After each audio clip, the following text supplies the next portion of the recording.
Kita buka sama-sama karena 2 bulan ini saya terus berkhotbah. Saya berdoa supaya Anda tidak bosan-bosan karena gembala sidang berkhotbah dari hatinya Tuhan. Sekalipun tidak ada khotbah yang sempurna, tapi saya enjoy untuk bertemu Anda dan memberikan makanan yang sehat kepada Anda. Dan beberapa pelayanan ke depan saya batasi sekali, setahun ini saya baru menerima jadwal keluar baru 2 kali. Karena tetap prioritas saya adalah keluarga dan juga rumah Tuhan di tempat ini.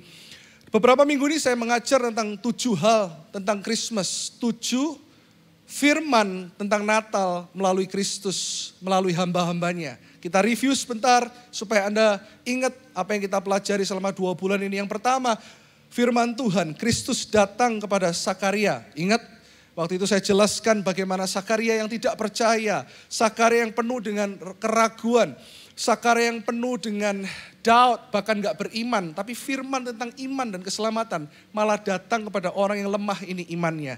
Tuhan selalu pakai orang yang lemah. Kalau Anda lemah, Anda hari ini merasa Anda tidak layak, Tuhan justru akan memakai orang yang sangat merasa tidak berdaya. Yang kedua, firman itu datang kepada Maria. Favor, anugerah itu datang. Berfirmanlah Tuhan kepada Maria. Maka hari ini kita bisa menemukan favor, perkenanan Tuhan, anugerah Tuhan. Yang ketiga, kata-kata blessed, diberkati. Datang kepada seorang Elizabeth. Ya. Yang keempat, saya ajari tentang tuntunan Tuhan yang datang kepada Yusuf. Yang kelima, ada sukacita ketika kelahiran Kristus. Ketika Yesus dinyatakan di perjanjian baru.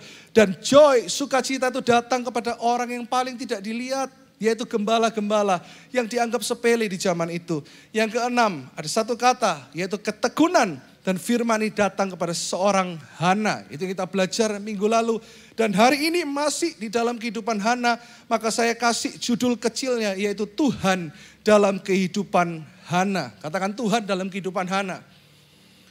Saya langsung masuk poinnya. Apa yang Tuhan kerjakan dalam kehidupan Hana? Ada 2 hal yang saya akan bahas. Yang pertama adalah hati yang mengasihi jiwa-jiwa. Katakan hati yang mengasihi jiwa-jiwa. Redemption, penebusan, sebuah message yang datang kepada Hana. Dikatakan minggu lalu, saya tidak buka lagi ayatnya. Hana menikah di usia yang sangat muda. Dia menikah hanya 7 tahun, lalu dia tidak bersuami. Kira-kira teolog berkata, dia menikah umur 14 tahun, ditambah 7, hidup dengan suaminya 21. Lalu dia menunggu di bait Allah dengan tekun. Itu yang minggu lalu kita belajar, satu kata itu, tekun. 21 tambah 84 berapa? Oh yang jawab cuma yang di depan. Berapa? Ya 105 tahun. Dia tekun melayani, berdoa, berpuasa. Dan sungguh-sungguh memberikan hidupnya. Nah kita belajar dari ayat ini. Memberikan hidupnya untuk apa? Kita baca sama-sama di Lukas pasal yang kedua ayat 37 dan 38 berkata seperti ini. Dan pada ketika itu juga datanglah ia ke situ. Datanglah Hana ke situ dan mengucap syukur kepada Allah. Dan berbicara tentang anak itu kepada semua orang yang menantikan kelepasan untuk Yerusalem. Dia tekun, berdoa, berpuasa, melayani di bait Allah. Hanya dengan satu message untuk memberitakan anak itu. Hidup kita harusnya berpusat kepada Kristus. Apa yang selalu katakan Christ-centered life. Oh, Christ-centered, berfokus kepada Yesus hanyalah tugas gembala. Karena Pastor Irwan kan gembala. No, tadi Bu Susi juga kesaksian. Saya dari background, dari semua keluarga saya, keluarga inti, semuanya pengusaha. Tidak ada satupun yang jadi hamba Tuhan selain saya ketika saya dipanggil melayani Tuhan. Tapi prinsip ayah saya dari dulu adalah gini. Bekerja, ketika Anda bekerja, ada sahabat saya baik dokter yang datang sore hari ini. Anda dokter, Anda perawat, ataupun Anda blogger, atau Anda influencer. Message kita itu satu, yaitu memberitakan kelepasan. Memberitakan kabar baik bahwa Yesus itu mengasihi semua orang. Sama, makanya saya selalu katakan, Anda dan saya sama. Saya tidak lebih sakti dari Anda, saya tidak lebih suci dari Anda, saya tidak lebih baik dari Anda. Kita semua punya tugas yang sama ketika kita melayani raja di atas segala raja. Yaitu memberitakan kabar baik. Dan Inggrisnya berkata gini, dan dia bukan hanya memberitakan anak itu, tetapi dia memberitakan kelepasan. Dalam Injil ada kuasa, dalam keselamatan ada kuasa. Dikatakan bahasa Inggrisnya lebih jelas. And coming in that instant, he gave thanks to the Lord and spoke of him to all those who looked for redemption. Ketika dunia ini ingin, dan dikatakan dalam kitab Roma, tadi pagi saya nggak bahas ini, dikatakan gini, dunia sedang haus akan apa yang namanya Injil. Sekalipun mereka tidak mengerti apa itu Injil. Dalam hati setiap manusia pasti ada lubang yang kosong yang hanya bisa diisi oleh kasih Tuhan. Trust me. Makanya kalau Anda hanya berpikir ini tugas pendeta saja, ini tugas hamba Tuhan saja, Surabaya nggak akan cepat dimenangkan. Surabaya punya 5-6 juta penduduk yang tercatat menjadi Kristen dan lahir baru. Mungkin baru 500-600 ribu, baru 10%, atau mungkin mentok 15%. Let's say lah 20%. Kemana yang 80%? Tuhan ingin memakai Anda dan saya seperti Tuhan memakai Hana. Maka hari ini katakan, Tuhan, ini tugas kami. Tahu lagu ini?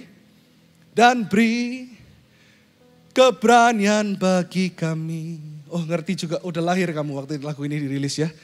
Taruhlah hati yang mau melayani, menyenangkan hati Tuhan, itulah yang ku ingini.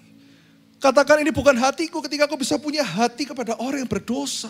Ketika life groupmu kedatangan orang yang notabene dicap, orang yang buangan, orang yang rusak. Saya selalu merasa gini, saya pun gak lebih baik dari mereka. Kita perlu merangkul dan perlu menggandeng mereka. Seperti apa yang Tuhan telah berikan bahkan sejak dalam perjanjian lama. Bayangan tentang penebusan sudah sangat jelas Bapak Ibu Saudara, teman-temanku, sahabatku. Dari satu cerita yang saya mau buka, di poin yang pertama ini yaitu hati yang mengasihi jiwa-jiwa. Firman itu datang kepada Hosea. Seorang nabi yang tidak ngerti apa-apa tentang penebusan. Perjanjian lama kita kira, oh penebusan hanya terjadi 2000 tahun yang lalu. Sejak manusia jatuh dalam dosa, janji itu keluar dari hatinya Tuhan. Bahwa dari keturunanmu Hawa, sekalipun kau berdosa tapi dari keturunanmu akan meremukkan kepala ular. Tuhan telah melihat Anda dan saya. Tuhan telah melihat jiwa-jiwa yang terhilang. Makanya kenapa kalau orang-orang selalu bilang, Pastor Irwan dari dulu kok jiwa-jiwa. Dari dulu saya melayani bersama dengan Pak Hoover, Bu Susi dari 20 tahun yang lalu. My message is only one. Saya mau melihat orang dibawa kepada Yesus. Orang diubahkan seperti saya sendiri yang dulunya adalah bejat. Yang dulunya adalah orang buangan tapi Tuhan pilih saya. Kita lihat di Hosea 1. Betapa hati Tuhan selalu untuk yang terhilang. Hati Tuhan selalu untuk, makanya kenapa gereja akan terus membaptis jiwa-jiwa. Gereja akan terus berkata, ayo jangkau jiwa. Ayo life group dibuka untuk semua orang. Kita gak boleh merasa lebih baik dari orang lain. Keluarga Hosea sebagai gambaran Israel yang tidak setia. Perjanjian lama, Israel adalah umat pilihan. Tapi hari ini umat pilihan itu adalah kita. Bukan lagi bangsa Israel. Tapi kita lihat bagaimana Tuhan konsisten dengan janjinya. Sekalipun Israel berontak. Sekalipun Israel selalu menentang Tuhan. Israel jatuh bangun. Hari ini beriman, besok protes. Itu orang Israel. Tapi lihat Tuhan panjang sabar. Tuhan panjang sabar kepada saudara dan saya. Saya bacakan. Hosea pasal yang pertama, ayat 2 sampai yang ketiga. Ketika Tuhan mulai berbicara dengan perantaran Hosea. Berfirmanlah ia kepada Hosea, pergilah, kawinilah seorang perempuan sundal dan peranakkanlah anak-anak sundal. Tuhan berkata kepada Hosea, carilah satu wanita yang dianggap paling buruk di bangsa itu. Menikah dengan dia, artinya gini, kasih yang terbaik, kasih rumah, bahkan beranak cuculah bersama dengan dia. Karena negeri ini pun, Israel, bersundal hebat dengan membelakangi Tuhan. Siapa gambaran dari wanita sundal ini? Gambaran dari wanita sundalnya adalah saya dulu dan Anda. Kita sering dalam tanda kutip mengkhianati Tuhan. Kita sering mengkhianati janji kita sama Tuhan, itu manusia. Tapi Tuhan tidak pernah berubah. Dikatakan gini, maka pergilah Hosea dan mengawini Gomer binti Diblaim. Lalu mengandunglah perempuan itu dan melahirkan baginya seorang anak laki-laki. Ditebus seperti kita telah ditebus. Tapi apakah menjamin kita selalu ada di dalam konsistensi iman sesuai standarnya Tuhan? Nggak mungkin. Saya katakan bahwa kekristenan bukan hanya susah, tapi kekristenan sesuai dengan standar firman itu adalah mustahil bagi Anda dan saya. Tapi ini menjadi tidak mustahil karena Tuhan yang begitu luar biasa itu. Tadi pagi Bu Susi made a very good point. Dia berkata gini, kasih karunia itu gratis tapi nggak murah. Darah Yesus terlalu mahal. Dia rela menurunkan, bukan standarnya. Standarnya tetap tinggi, tapi dirinya. Untuk dia menjangkau kita. Fase yang kedua, kita sering seperti seorang istri yang ditebus oleh Hosea ini. Tuhan telah menebus kita, Tuhan telah memberikan kita home. Tapi banyak yang lari kan dari life group, banyak yang lari dari rumah Tuhan. Tapi lihat, ayat yang kedua, pasal yang kedua dikatakan, perempuan sundal ini kembali ke kehidupan lamanya. Hosea 2 ayat 4. Kalau Anda punya waktu nanti Anda baca full kitab Hosea, Anda akan melihat karya penebusan yang luar biasa dalam seluruh cerita ini. Sebab ibu mereka telah menjadi sundal. Dia yang mengandung mereka telah berlaku tidak senonoh. Dulunya prostitut, PSK. Lalu ditebus, kelihatannya hidupnya baik tapi kembali kepada masa lalu. Sebab dia berkata, lihat, perempuan itu berkata, aku mau mengikuti para kekasihku yang memberi roti dan air minumku. Aku tidak mau lagi sama suamiku, bulu domba dan kain lenanku, minyak dan minumanku. Dia tinggalkan suaminya, dia tinggalkan Hosea, dia tinggalkan anak-anaknya. Tapi pasal yang ketiga saya akan tutup dengan ini sebelum Bu Susi melanjutkan khotbah saya. Tapi Tuhan, Anda akan amazed tentang apa yang Tuhan katakan kepada Hosea tentang wanita ini. Kita buka ayat selanjutnya Hosea 3. Ayat 1 dan 2. Berfirmanlah Tuhan kepadaku. Kembali berfirmanlah Tuhan kepada Hosea. Pergilah lagi. Seperti tadi lagunya dikatakan, lakukanlah lagi. Tuhan melakukan lagi lewat hidup Hosea. Dia katakan, pergilah lagi. Cintailah perempuan yang sama dalam bahasa aslinya. Perempuan yang suka bersundal. Cintailah perempuan yang suka bersundal dan berzina. Seperti Tuhan juga mencintai orang Israel. Seperti Tuhan yang tetap mencintai kita ketika kita menyembah berhala-berhala yang lain. Berhala sekarang bukan cuma ketika ada patung Anda menyembah. No.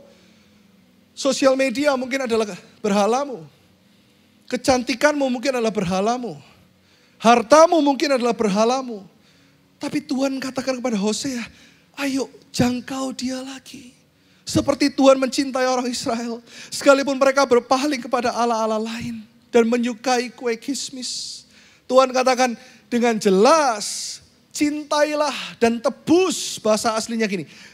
Beli dia lagi yang suka bersundal dan berzina itu. Tuhan gak menutupi dan gak mengurangi dosanya. Tapi Tuhan katakan, kasihku lebih besar daripada dosamu. Kasihku lebih besar daripada pertanyaan-pertanyaanmu. Kasihku lebih besar daripada penyesatanmu. Ayat yang kedua dikatakan, lalu aku Hosea membeli dia bagiku. Bahasa aslinya, aku kembali menebus dia dari perzinahannya.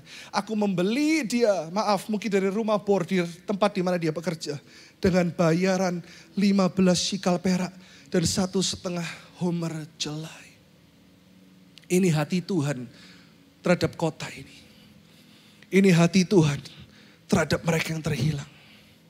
Buy that woman again. The Lord said to Hosea. Dan kitalah saat ini Hosea. Di mana Tuhan berkata, beli dia lagi. Kasih kesempatan lagi kepada dia untuk bertobat. Kalau dia jatuh lagi Tuhan. Tuhan katakan aku akan tetap mencari dia melalui hidupmu. Saya tutup dengan satu quote ini. Kita mau baca sama-sama. Bahkan Anda boleh capture, Anda boleh catat. Tidak ada satu kebaikan apapun yang kita lakukan yang dapat menambah kasih Tuhan dalam kehidupan kita. Ingat, kita melayani Tuhan lebih, Tuhan gak lebih mengasihi kita. Why? Sebaliknya, tidak ada satu dosa apapun yang dapat mengurangi kasih Tuhan dalam kehidupan kita. You know why? Karena kasihnya sempurna bagi Anda dan saya. Setuju tepuk tangan yang dahsyat buat Tuhan Yesus. His love is perfect for you and I. Kemarin waktu puasa lebih banyak, sebelum waktu saya kalau minggu berkhotbah itu lebih banyak Sabtu saya di rumah. Bukan karena pastor ini sok suci ya, bukan. Kadang saya keluar makan sebentar berempat dengan istri kedua anak saya. Tapi saya lebih banyak spend time di rumah karena minggu itu buat saya fokus untuk melayani jemaat. Sabtu saya bisa sedikit rest, saya review khotbah saya. Sampai sekarang juga masih belajar berkhotbah dengan benar. Saya tidak merasa pandai berkhotbah. Lalu saya lihat, saya santai sejenak, saya buka Netflix, lalu Roh Kudus gerakkan. Kamu klik film ini. Lihat ya, judulnya Redeeming Love. Ya, boleh ditayangkan semua yang punya Netflix. Saya kira ini film romance biasa. Ketika saya nonton, saya kaget. Saya siapkan Hosea 1, 2, 3. Di poin yang pertama adalah hati untuk mengasihi jiwa-jiwa. Ternyata film ini tentang kitab Hosea yang kita baca tadi. Bahkan pemerannya pun di film ini namanya Samuel Hosea. Ternyata film ini Kristen banget. Dulu waktu zaman kita masih muda, sekarang juga masih muda. Yang percaya katakan, film-film Kristen itu kan jelas banget. Rapture, pengangkatan. Wow. Left behind, ada yang ditinggalkan. Kayaknya serem gitu ya. Orang yang gak kenal Tuhan kan gak ngerti apa itu rapture. Tapi sekarang keren. Ini yang saya doakan. Ini film Hollywood.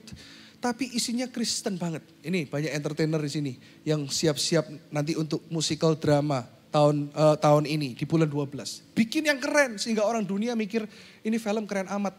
Tapi di dalam film ini ada Alkitab, ada seorang pria yang berdoa. Sama persis ceritanya. Seorang pria yang setia menebus seorang prostitut, pekerja seks komersial. Sampai orang ini bilang, kenapa kamu mau datang kepada aku? Pria ini bilang, karena aku mau menikahimu, karena aku mencintaimu. Dan dia datang bukan minta maaf, bukan minta seks.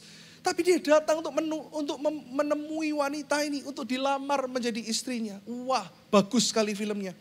Anda lihat, tapi ini film bukan film anak-anak ya. Film dewasa. Tidak ada adegan aneh-aneh, vulgar, enggak. Cuman ini bukan film anak-anak. Jadi kalau Anda dewasa, Anda nonton film ini. Tentang Hosea. Dan ini bagaimana hatinya Tuhan yang harus kita tangkap. Masih di awal tahun. Nanti akan ada retreat bulan Mei. Yang akan diketuai oleh salah seorang gembala. Ada Hendra, ada juga full timers. Dan juga gembala-gembala yang lain. Apa artinya kita lakukan semua ini kalau tidak ada pertobatan jiwa? Saya berdoa supaya kita terus melekat closer sama Tuhan. Dan menjadi Hosea yang memberikan kesempatan untuk setiap orang mau bertobat dan menerima Yesus. Katakan amin. Amin. Tepuk tangan yang dahsyat buat Tuhan. Dan yang kedua saya akan mempersilakan Bu Susi untuk membagikan 2 poin. Yang pertama tadi hati untuk mengasihi jiwa-jiwa, redemption. Dan yang kedua hati yang suka memberi, generosity. Yang lahir dari seorang hamba Tuhan ini yang akan memperlengkapi kita sore hari ini. Seperti Anda tahu, saya perkenalkan dulu ada beberapa yang kenal, ada beberapa yang suka lihat Bu Susi kok suka nyalami jemaat di depan. Bu Susi adalah istri dari Bapak Ufer Panji, ya, yang adalah bendahara 2 dari gereja ini. Dan juga mereka juga ada sebagai pengawas dan pembina di Yayasan New Life Indonesia. Anda tahu bahwa gereja ini semuanya dipegang oleh tangan-tangan yang bertanggung jawab. Uang tidak masuk di kantong gembala. Kita malah belajar kalau bisa lebih banyak nabur untuk Tuhan. Dan mereka diberkati Tuhan, mereka pengusaha bukan full timer. Anaknya sedikit, cuma 5, ada amin. Amin. Dulu maunya 11, ke-11an katanya. Dan Anda tahu bahwa saya mengenal Pak Ufer dan Bu Susi bukan 1-2 tahun. Tapi saya melayani bersama-sama dengan mereka dari tahun 2005. Dari saya masih single. Bahkan sebelum saya bertemu dengan istri saya yang luar biasa, Jessica, mereka ikut mendoakan, mereka yang mengerti perjalanan cinta saya. Dan di tahun 2004-2005 itu kita melayani bersama-sama, saya menjadi ketua youth, mereka jadi pembinanya youth. Saya sering sekali melayani dengan mereka sampai gereja tutup. Gereja tutup maksudnya gini, jam 10, jam 11, mereka dengan segenap hati melayani anak-anak muda. Kita dididik, didisiplin oleh mereka. Jadi dulu Pak Ufer dan Bu Susi saling melengkapi. Yang satu tegas kayak geledek gitu ya. Pak Ufer orangnya dos. Kalau Pak Ufer di operation, hari ini Pak Ufer lebih banyak di belakang layar. Tapi kalau di operation, jangan Anda melayani telat. Anda melayani telat, nggak usah melayani. Tapi itu didikan yang luar biasa. Karena mereka memberikan contoh, sesibuk apapun mereka punya bisnis yang diberkati Tuhan. Nanti suatu hari harus diundang di marketplace, bagaimana mereka serius dipakai Tuhan di marketplace. Tapi mereka cinta rumah Tuhan luar biasa. Mereka punya hati yang generous, dalam waktu apapun mereka berikan terbaik buat Tuhan. Dan saya masih ingat 2005 itu pertama kali saya berkhotbah di umum seperti ini. Waktu itu umur saya 20-an. Saya gak pernah takut dan grogi kalau berkhotbah di depan banyak orang. Semakin banyak saya semakin senang. KKR semakin banyak saya semakin semangat. Tapi dulu adalah sebuah ketakutan waktu saya khotbah. Ada beberapa pekerja-pekerja yang gak suka. Mereka senior, hamba-hamba Tuhan yang umurnya sudah 50 tahun sekian. Saya masih ingat mereka yang selalu tepuk bahu saya bilang, it's okay. Kalau dipilih Tuhan, ya dipilih Tuhan. Saya waktu itu baru umur 20-an. Pak Ufer. Goncana. Oh Goncana, oke. Tak kira Gokana tadi, jadi lapar. Pak Ufer yang selalu bilang gini, it's okay. Aku ada. Tenang. Aku backup kamu. Dan itu, it means a lot for me. Kalau sampai hari ini saya bisa melayani Tuhan. Itu juga karena ada doa dari mereka sebagai kakak-kakak saya. Dan saya percaya hari ini Bu Susi walaupun sudah 10 tahun tidak khotbah. Tapi saya bilang ini saatnya. Karena hatinya untuk revival. Hatinya untuk kebangunan rohani. Dan saya percaya Anda pasti diberkati. Tepuk tangan yang dahsyat buat Tuhan Yesus. Take your stage. Amin, haleluya. Shalom. Seperti yang diceritakan tadi, saya sudah mengenal Bapak Gembala NLC sudah hampir 20 tahun yang lalu. Wah, bisa bayangin enggak Pastor Irwan ini handsome ya? Bisa bayangin enggak 20 tahun yang lalu? Wah, gondrong. Itu penyanyi rockstar itu kalah. Di dalam Tuhan lagi. Wah, luar biasa banget. Dan kita sudah bersama-sama dan kita melayani bersama-sama. Saya diberi tugas sama Pastor Irwan. Meskipun panggil saya Cece, bagi sharing tentang poin ini. Meskipun saya dipanggil Cece tapi siap komandan. Siapa yang siap untuk mendengar firman Tuhan? Ya, puji nama Tuhan, segala kemuliaan bagi Tuhan. Sore ini saya diminta membagikan sebagian dari apa yang menjadi rema di dalam kehidupan saya. Yaitu saya diberi satu kata, memberi. Hati yang memberi. Bagi seorang saya, Susiana, Tuhan memberikan suatu pewahyuan. Tuhan membukakan saya suatu revelation. Bahwa memberi itu sama dengan kesetiaan Tuhan. Sekali lagi, kesetiaan Tuhan. Jadi memberi, karena banyak sekali firman di dalam Alkitab itu yang menggambarkan kesetiaan Tuhan. Dan kesetiaan ini berkesinambungan. Apa yang Tuhan taruh di dalam benak saya, itu bukan sekedar, memberi, mempersembahkan, donasi. Tetapi Tuhan menaruh seperti ini. Saya ingin bagikan, yaitu seperti hujan yang mengaliri bumi. Hujan, airnya ke daratan, ke gunung, ke daratan, kemudian mencair. Yang di gunung es mencair maksudnya. Kemudian mengalir ke sungai, habis itu ke laut. Ke laut, kemudian naik namanya evaporasi ya. Kemudian naik menjadi uap air, kumpul di awan. Di awan menjadi kondensasi.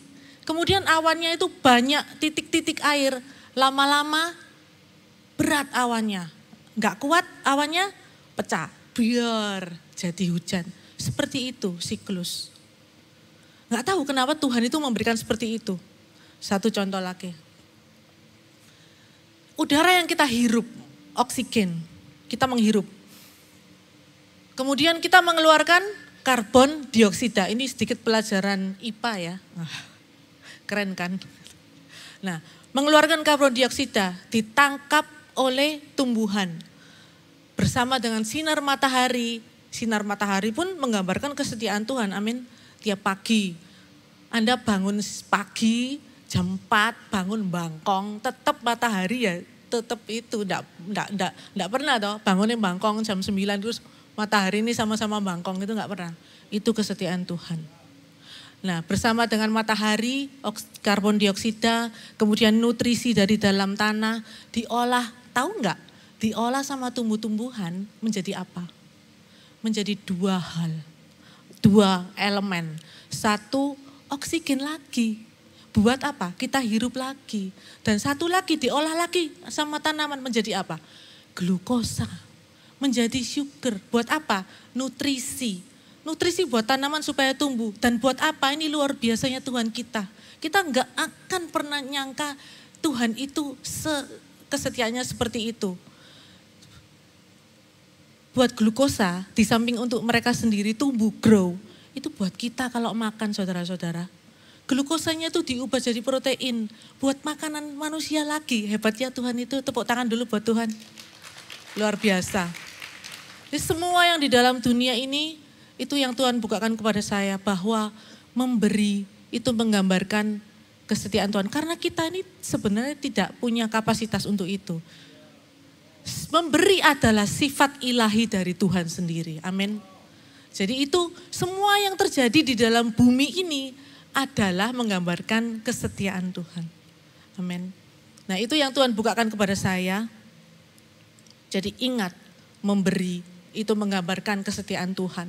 Pastor Iwan selalu mengatakan kita NLC tidak mengajarkan teologi kemakmuran, betul? Betul ya. Jadi misalnya kita memberi 100, ya memang ada ayatnya di Alkitab, kita mendoakan mendapatkan berlipat kali ganda 30, 100, bahkan 3 juta kali. Tetapi kita memberi karena Tuhan terlebih dulu mengasihi kita. Amin, haleluya. Nah, Tuhan kan tadi menciptakan tumbuhan untuk memberikan oksigen dan glukos buat kita kan. Nah, Tuhan menciptakan manusia juga untuk memberikan karbon dioksida buat tanaman. Jadi selain Tuhan menciptakan tanaman untuk menjadi saluran oksigen, Tuhan juga menciptakan kita untuk memproduksi karbon dioksida. Jadi kita ini sebenarnya adalah saluran berkatnya Tuhan. Dimanapun kita berada, bisa.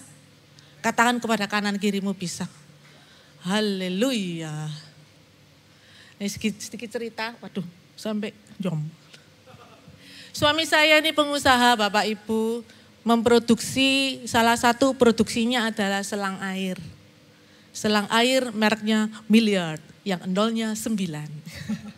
Nah, beliau ini excellent banget, jadi semua barang itu selalu dites ya. Selang air itu cara ngetesnya gampang, dibuntel, jadi selang itu dibuntel, ditaleni, kemudian dialiri air. Nah, dia sampai muat berapa, jadi diukur, semuanya diukur. Berapa tekanan pompanya, kemudian belembungnya sampai berapa. Bahkan nanti suatu hari pecah, ya nanti tekanan pompa ke berapa, 100, 200 itu pecah. Pecahnya aja diukur. Nah, ibaratkan kalau kita itu menghirup oksigen, terus kita nggak mau melepaskan karbon dioksida. Gitu. Misalnya kita hitung-hitungan sama Tuhan. Aku loh menghirup oksigen. Wih, rugi aku nek tak keluarno. Wis tak empet ae. Matek suwe-suwe. Ya, itu tadi pecah jedor. Nah, apa yang sudah Tuhan berikan kepada kita, berikan kembali kepada Tuhan. Tuhan itu setia. Dia tidak pernah menyia-nyiakan kita atau membiarkan kita. Sekarang kalau selang air, ini ngomong-ngomong selang ya. Selang air itu dibuat siram tanaman. Saya mau nanya, selang air kita buka keran, menyiram tanaman, selangnya basah enggak? Basah.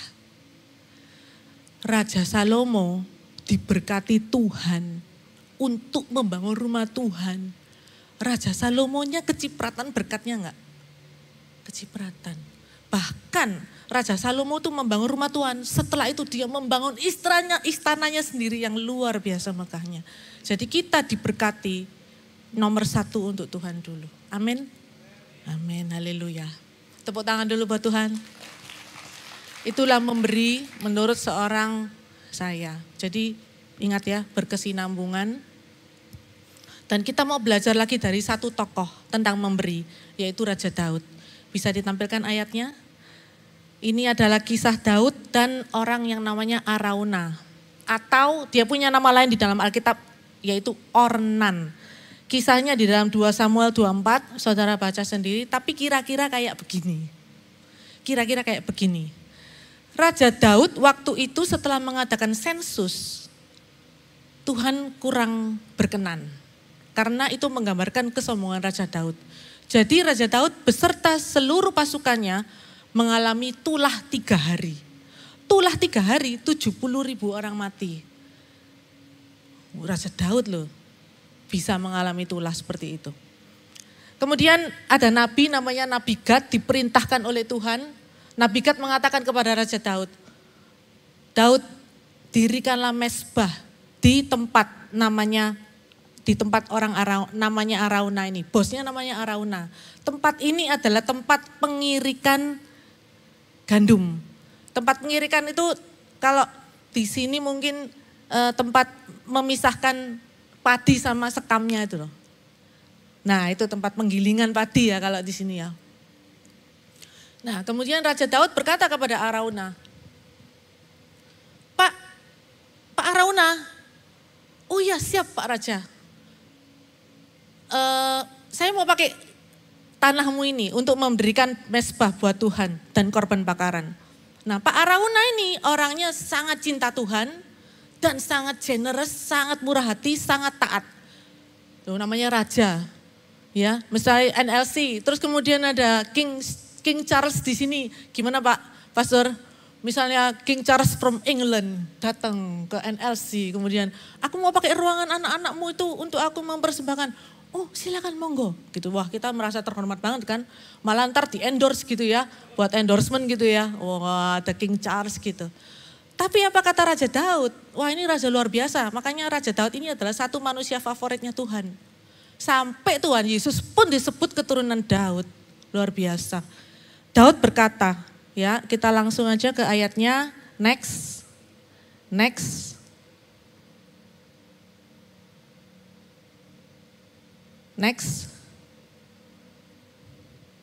Nah, kemudian berkatalah raja kepada Arauna, bukan begitu, melainkan aku mau membelinya daripadamu dengan membayar harganya.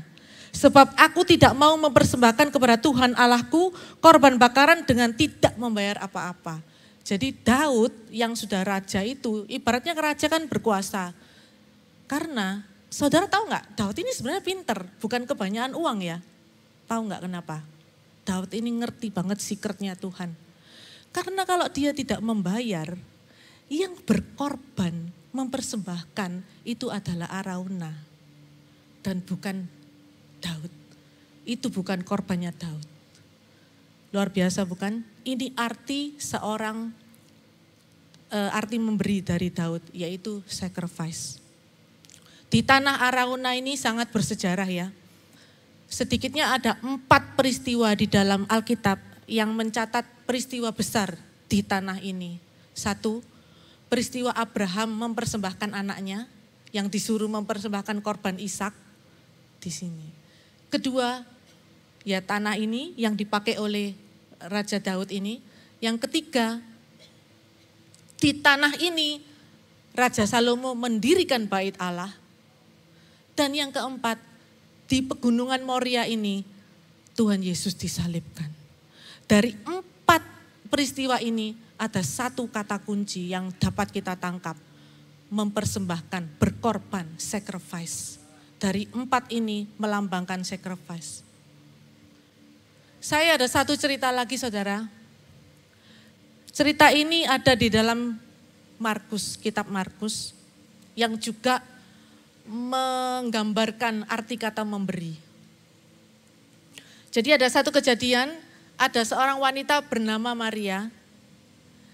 Yang mengurapi kaki Yesus, mengurapi kepala Yesus yang di kitab Markus, tapi di kitab-kitab lain dicatat Maria juga mengurapi kaki Yesus. Tapi yang kita fokus hari ini di kitab Markus. Kita baca sama-sama. Ketika Yesus berada di Betania, di rumah Simon si kusta, dan sedang duduk makan, datanglah seorang perempuan membawa suatu buli-buli pualam berisi minyak narwastu murni yang mahal harganya. Setelah dipecahkannya leher buli-buli itu, dicurahkannya minyak itu ke atas kepala Yesus. Haleluya. Saya ingin mengupas lebih dalam cerita ini. Waktu itu, belum seperti sekarang ya, belum banyak ya parfum ya. Dior, Chanel 5, Tiffany, apa segala macam itu. Jadi minyak narwastu ini sangat berharga dan sangat mahal. Dan banyak orang, terutama wanita, menabung, membeli minyak yang mahal ini untuk nanti waktu dia menikah. Atau pengurapan waktu seseorang meninggal dan dikuburkan. Saking berharganya. Digambarkan bahwa harga minyak ini, minyak narwastu yang murni ini, seharga 1 tahun bekerja. Nah, kalau menurut keadaan sekarang, upah regional UMR sekarang berapa saudara? Ada yang tahu? 4,7 sekian ya, betul enggak?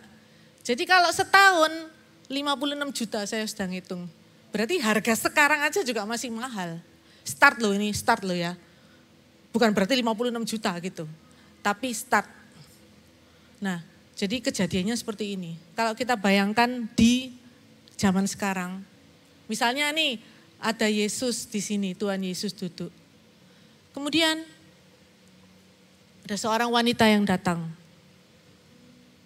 Kemudian dia memecahkan, nah buli-buli pualam ini seperti marmer dari batu. Saya juga sudah lihat videonya, bikinnya itu batu bongkahan, kemudian benar-benar dikerok gitu, dijadikan buli-buli.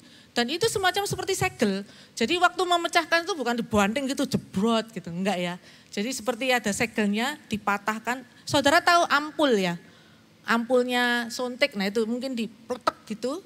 Kemudian dicurahkan minyaknya ke kepala Tuhan Yesus. Minyaknya mahal saudara. Kira-kira apa yang bisa kita tangkap dari sini? Maria mempersembahkan sesuatu yang mahal. Tapi bukan hanya itu. Dengan dia datang ke dalam kaki Yesus dan dia memecahkan dan dia menaruh kepala di atas kepala Yesus. Kira-kira banyak yang seneng atau banyak yang mencaci, kayak kata Pak Irwan, Pastor Irwan tadi. Di ayat selanjutnya dikatakan dia dicela, dia dihakimi. Kalau dalam kondisi sekarang pasti ya, misalnya ibu-ibu ya, ada ibu-ibu. Habis kejadian itu besoknya biasa atau viral atau orang-orang banyak buka HP langsung. Gini, kamu tahu nggak kemarin waktu persekutuan, Cik Mary itu ngapain kamu tahu? Ngapain toh? Dia itu loh bawa parfum, terus dipecah ditaruh kepala. Gila itu minyak narwastu loh. Gendeng. Eman yo, pemborosan yo. Itu loh dibeli beras loh buat diakonia loh. Apa sih itu? Bener enggak? Terus banyak yang mencaci. Mungkin kalau anak-anak muda bilang ini. Gendeng arek iku. Carmuk sama Yesus. Ada enggak? Relate enggak? Pernah enggak saudara di dalam satu kondisi memenuhi panggilan Tuhan, melakukan apa yang baik, tetapi orang menfitnah, mengkritik, menghakimi. Nah itu yang dilakukan. Memang di dalam kitab Markus yang ngomong itu Judas. Tetapi sadar enggak? Kalau kita ada bersama-sama dengan mereka pada saat itu, mungkin kita adalah Yudas-Yudas itu. Mungkin. Apalagi waktu itu di zaman Alkitab, perempuan harus menudung rambutnya. Ya kan? Nah dikatakan di kitab-kitab lain, selain mengurapi kepala, Maria juga menuangkan di kaki Yesus. Kemudian membuka tudungnya, mengeluarkan rambutnya itu menyeka dengan kakinya. Wah itu kan bagi beberapa orang pada waktu itu ya saya bayangkan ya. Rambutnya dikeluarin loh Ci. Gitu.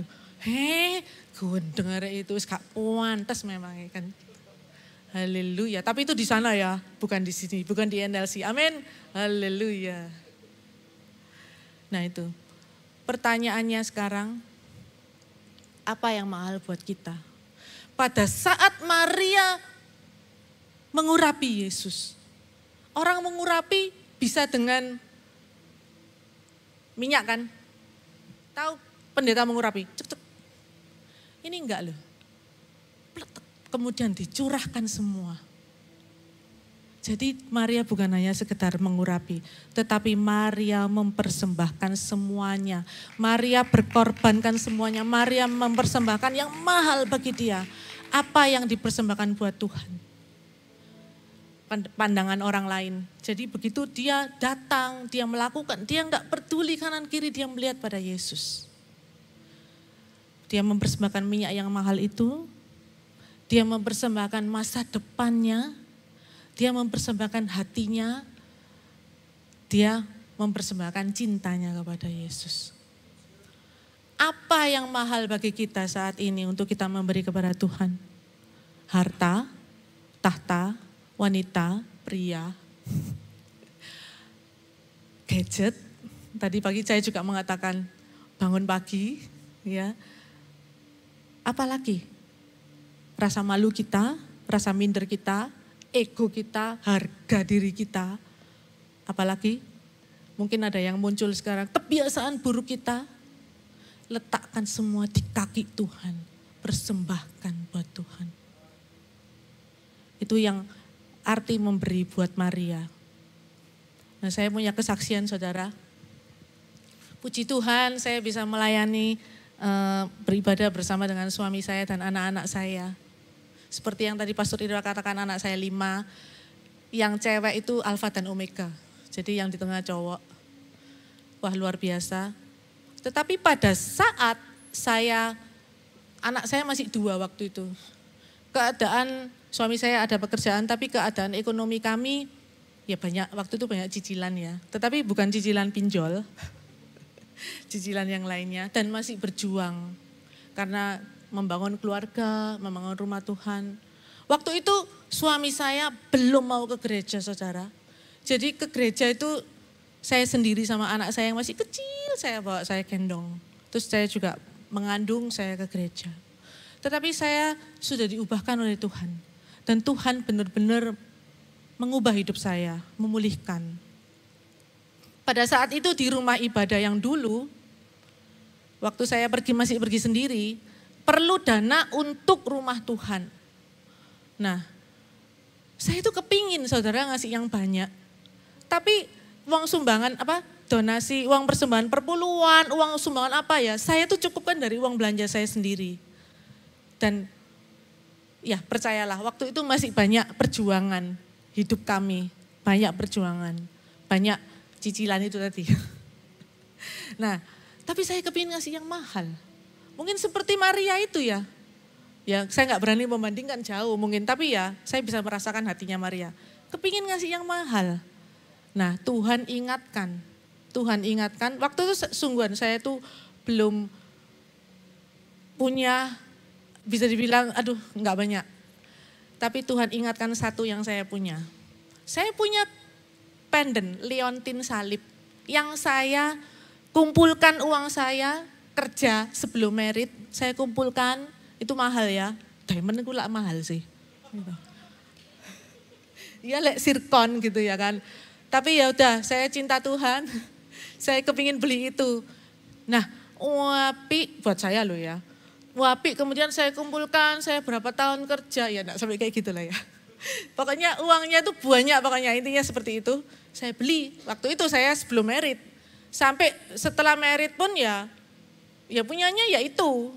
Punyanya itu dan saya sayang sekali loh. Mungkin saudara enggak tahu ya, tapi saya tuh benar-benar sayang sekali sama kalung salib saya itu, pendennya. Kalau saya pakai, suka saya lihat, ih apik ya gitu. Saya lihat gitu. Tahu nggak? Itu yang Tuhan taruh di dalam pikiran saya waktu itu. Mungkin ibu-ibu di sini atau bapak-bapak pernah tahu zaman dulu di gereja itu sing kantong persembahan merah beludru itu tahu-tahu disebarkan gitu tuh ya kan. Terus tangan kita nyemplung gitu. Nyemplungnya entah naruh atau ngambil enggak tahu ya kan. Kalau sekarang nggak bisa soalnya pakai amplop. Pastor Iwan pinter nih. Nah, ya itu loh saudara, Tuhan ingatkan itu. Tuhan aku pengen ngasih Tuhan aku kepingin Tuhan. Aku kepingin mempersembahkan sesuatu untukmu. tapi nggak bisa. Saya tidak ingin memberikan Tuhan waktu itu untuk rumah Tuhan, sisa uang belanja saya. Tapi saya nggak punya sesuatu dalam yang jumlah besar, jadi saya cemplungkan itu saudara, nangis saudara. Ya saya cinta Tuhan tapi juga cinta sama diamond itu ya. Kan diamond is a girl's best friend ya kan katanya. Enggak, tapi beneran nangis dan saya korbankan. Enggak apa-apa, untuk rumah Tuhan. Untuk rumah Tuhan. Aku paling pakai ya udah Pak pakai, tapi ini rumah Tuhan. Untuk rumah Tuhan saudara. Sejak itu saya enggak tahu, saya enggak berani bilang, oh Tuhan akan membalas 30 gandul salib. Enggak. 30, 100 gandul salib. No. Enggak terjadi seperti itu. Tetapi penyertaan Tuhan luar biasa. Pemeliharaan Tuhan luar biasa. Saudara lihat sendiri. Suami saya dipulihkan. Suami saya dipulihkan. Itu saya tuh enggak melok ngatur-ngatur. Moro-moro tergerak sendiri. Terus kemudian juga saya dipelihara dengan Tuhan. Baik. Anak-anak saya juga dipelihara, puji Tuhan. Karena Tuhan itu setia. Amin, amin. Pegang, tangkap itu. Tuhan itu setia. Ya.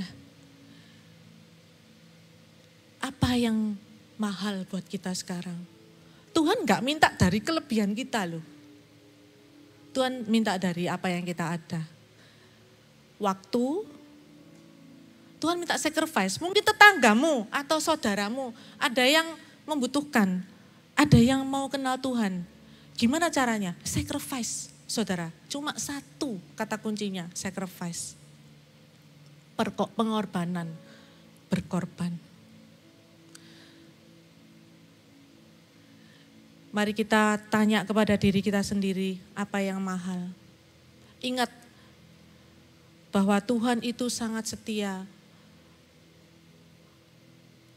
Anugerahnya baru setiap hari. Dan kita sudah lebih dulu dipulihkan Tuhan. Kita sudah lebih dulu diselamatkan oleh Tuhan. Dan Pastor Iwan mengatakan bahwa minggu depan adalah giving. Cek hati kita benar-benar. Dan kita mau membalas kasih Tuhan yang sudah terlebih dulu mengasihi kita. Saya panggil kembali Pastor Irwan. Anda diberkati Tuhan, amin.